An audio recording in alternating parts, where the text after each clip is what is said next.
بسم الله الرحمن الرحیم. نن د شهید وطن حیات محمد خان شیرپاو اته څلوېښتمه کلیزه ده. د هغې په حوالې سره مونږ نن دلته کې ختم قرآن هم وکړو او د هغوی برسي چې ده هغه په 14 فروری باندې مونږ مانځو. دې ځل چونکې د برسۍ نه مخکې دا کوم چې پیښور کې واقعات وشو، نو په هغې حوالې سره مونږ دا فیصله کړې ده چې د 14 فروری باندې به یو طرف ته مونږ شهید وطن حیات محمد خان شیرپاو ته به هم عقیدت خپل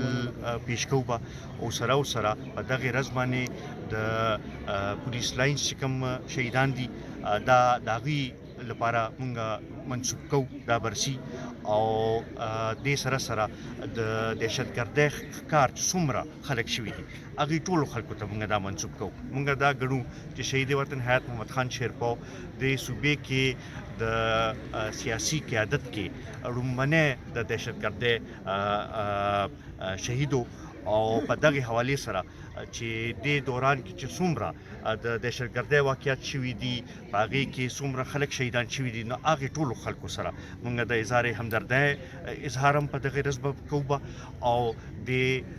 زمونږ